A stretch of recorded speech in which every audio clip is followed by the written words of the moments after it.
Hello. Pythagoras' theorem is very possibly the best known theorem in the whole of geometry, but I want to talk about a generalization of it that's not quite so well known. So let me share my screen. Pythagoras' theorem we can think of in two ways, geometric and algebraic. Now you'll notice that I'm using the standard notation here, where the triangle is, the angles are big A, big B, big C, and the sides are little a, little b, little c, with little a being opposite big A and so on. So the geometric version is about the squares on the sides of the triangle and these two adding up in area to this one. And the algebraic one is about the squares of the side lengths. Now in this form, there's a generalization that everybody who knows a little trigonometry will know, which is the cosine rule. So this says that c squared in the general triangle, c squared equals a squared plus b squared minus this bit.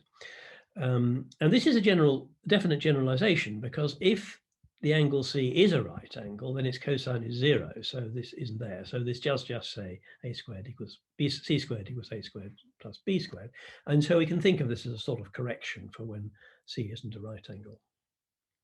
The result I want to talk about lives here. So it's a purely geometric result.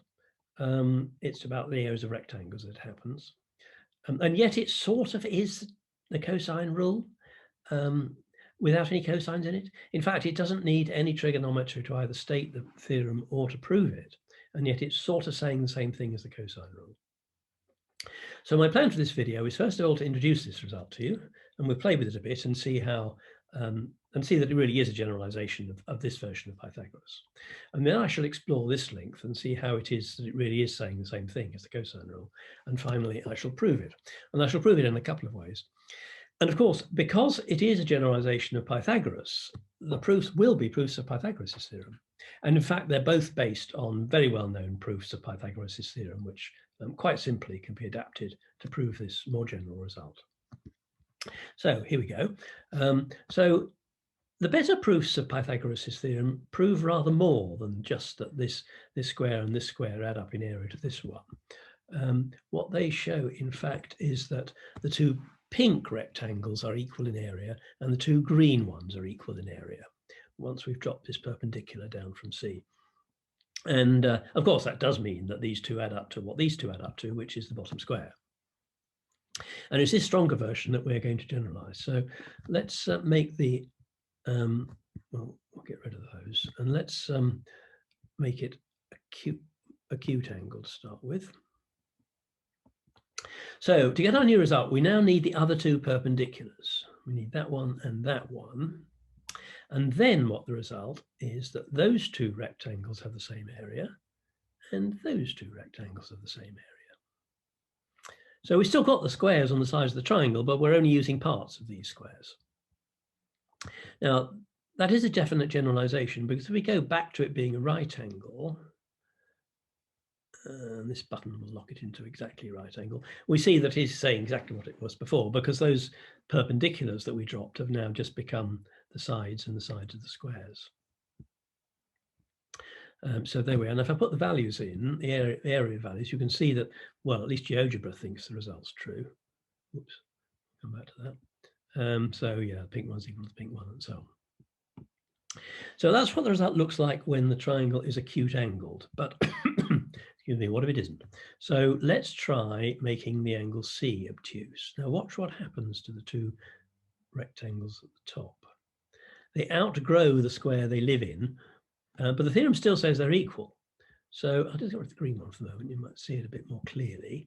I'll go back and do it again, and you'll see the pink one outgrowing the original square. But the theorem still says that they're equal. And again, GeoGebra thinks they're equal, and it thinks the green ones are equal as well.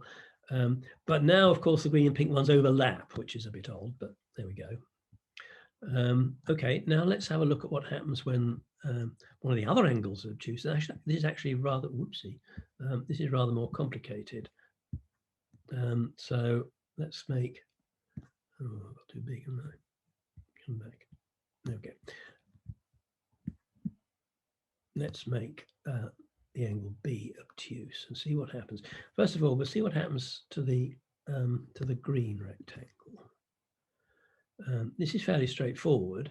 Pretty much with the other obtuse case, it just outgrows its square. So there it is. But now it is bigger in area than the big square at the bottom. So what happens when we to the pink one? This is more interesting. So what happens is that it gets to 0, the area of the pink rectangle, when B is a rectangle, and then it comes when B is a rectangle, and then it comes out the other side of 0. And it makes sense then to think of this area as negative, because now this pink rectangle here is exactly what's needed to subtract from the green rectangle to get back the original square at the bottom. So it's still true that the sum of this pink one's equal to this pink one. That's what the theorem says. And this green one's equal to that green one. And it's still true that the sum of the pink and the green is c squared, so long as we think of this one as negative. The same happens on the other side if you're interested. Okay, so that's what the theorem says. Now let's see why that's really the same as the cosine rule. So if we put this red triangle in here, it's a right angle triangle. It's got the angle C in it. And so this length here is the hypotenuse is B. So this is B cos C. This side here is A. So this white rectangle is AB cos C. And so the pink one is A squared minus AB cos C. And similarly, of course, the green one is B squared minus AB cos C, or BA cos C, if you like. So to say that these two add up to the area of this rectangle, this square, is exactly to say that A squared plus B squared minus 2AB cos C is equal to C squared. So it's sort of saying the same thing as the cosine rule. Now let's make it obtuse at C, see what happens. So we know what happens to the green and red rectangles, they're going to overlap. Now that red triangle is now here. It's just the same though, because except that now this angle in it is not C, it's the supplement of C, it's 180 minus C. And so when we step through all this, A squared minus AB cos C is now negative. So this pink rectangle is still A squared minus AB cos C, but it's now bigger than A squared. And similarly, this one's bigger than B squared. Now then, if we think about one of the other angles being obtuse, so I'm going to make this obtuse at B.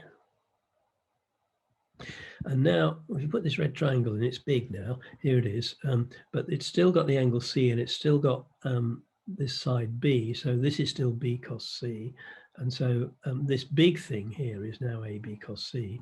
And when we subtract that from this, because B cos C is now bigger than A, we get A squared minus AB cos C is indeed negative, and it's the area of this rectangle. And similarly, well, this one's fairly straightforward. That's B squared minus AB cos C. So again, to say that this plus this is equal to this is precisely to say that the thing is A squared plus B squared minus 2ABC cos C is equal to C squared. So it is really saying the same thing as the cosine rule. Okay, now let's prove it. So here's the first proof. We'll take the acute angle case. And we start by putting in two triangles this time, a yellow one and a red one that overlap in the orange area. So they're similar triangles because they've both got a right angle in them here, and they've both got the angle B in them. The red one has hypotenuse A and the yellow one has hypotenuse C. And so the ratio is C to A. And so if we stick labels on these, so X is here, which is the shorter edge of the yellow triangle, and Y is the shorter edge of the red triangle. And so by similar triangles, X over C is equal to Y over A. And cross multiplying that, we get XA equals YC. But XA is precisely this pink area, and YC is precisely that pink area. So there we go. And of course, the same thing will prove the two yellow ones are equal. Now, this is in fact a well-known proof of Pythagoras. I don't know whether you happen to know this one, but it's actually one of the simplest. And I just show you how it works. So again, this time the red one is actually inside the yellow one. But again, if we call that one X and that Y, then we get X over C equals Y over A. and so xa equals yc, and so this pink square is equal to that pink rectangle. Okay, so now let's consider what happens when we make this triangle obtuse at C. So now, as with the right angle case, it turns out that the red triangle is inside the yellow one, but they're still similar because they've still got a B in them, and they've still both got right angles in them. And X is now this long edge here, which is the longer edge of the yellow triangle, and Y is the longer edge of the red triangle. And so it's still true that X over C is Y over A, and cross multiplying XA is YC, and this pink rectangle is area XA, and this one's YC. So there we go. Now, because I'm only doing the pink one, I'm going to have to do both angles A and B obtuse, aren't I? So we'll try making A obtuse first. Here we go. Now then, what happens now is that the yellow triangle is now inside the red one, but still exactly the same thing applies. X is this thing, so now the longer edge of the yellow triangle, and Y is the longer edge of the red, the longer leg of the red triangle. And so it's still true that X over C equals Y over A, and that XA equals YC, and that's the areas of the two pink rectangles. Okay, then I'm going to have to go the other side and see what happens when B is obtuse, and this is a bit subtler, because now the red and yellow triangles are disjoint. They're still similar, they've both got right angles, but now it's not the angle C they've got in them, but the supplement of C, 180 minus C here. So they're still similar. And now X is, so X is the shorter edge of the yellow triangle, and Y is the shorter edge of the red triangle. And so it's still true that X over C equals Y over A, and that XA equals YC. So these two rectangles are equal. This doesn't say anything about it being negative. That's the decision we make in order to make it always true that the red and green rectangles add up to C squared. Okay, now I've saved the best to last because this second proof I'm going to give you is in fact Euclid's proof of Pythagoras, which with virtually no change will prove this new result. So let me remind you of Euclid's own proof of Pythagoras' theorem. We're going to prove that these two pink rectangles are equal in area. And so we start with a triangle which is half of the area of this one. And then what we do with it is we shear it along the perpendicular from A, like that. That keeps the area the same because this line's parallel to that line. Then we rotate it about a right angle, and that keeps the area the same. Now, of course, Euclid couldn't do this rotating business with GeoGebra. He wrote stuff on papyrus. And if you do it on papyrus, you just have to note that these two red triangles are congruent because they've both got a side A, they've both got a side C, and the angle between them is, in both cases, a right angle plus angle B. Anyway, having done that, we then shear down the perpendicular from C, and we end up with half of this rectangle. So that rectangle is equal here to that rectangle. Okay, well, that works unchanged in all cases here. So let's just get rid of that. So here we are in the acute angle case. So we put this triangle in as before. We shear it along the perpendicular from A as before. We rotate it through a right angle at B as before. And we shear from C as before. There we are. So the pink triangle is a rectangle. If we make it obtuse at C, exactly the same. We have a triangle. We shear along the perpendicular from A. We rotate through a right angle at B. And we shear down the perpendicular from C. Perfect. Okay, and then we need to consider the being obtuse at A or B, and we need to consider each case because we're only doing the pink rectangles here. So let's do A first. So we go over here,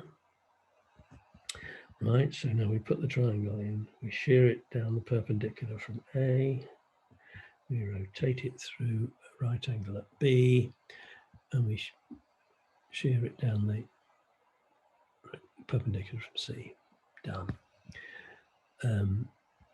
As usual, the other obtuse angle case is a bit more complicated. Well, not more complicated, it's a bit surprising what you get actually. So you get this triangle here, but it's just the same. You shear it along the perpendicular from A. You rotate it through a right angle at B, and you shear it down the perpendicular from C to get, so the two pink rectangles are equal. So there we are. That's Euclid's proof of this new theorem.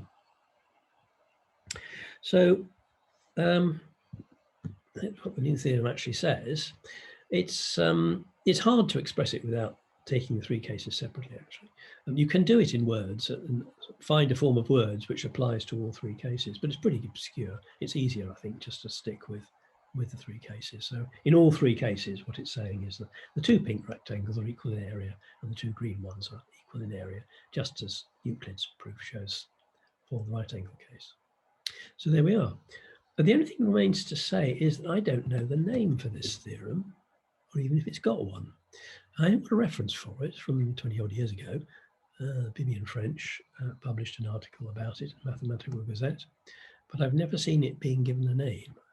I haven't seen it called the Bibi in French theorem, for example. But anyway, if anybody does know a name for it, let me know and I'll update the video. So thanks for listening.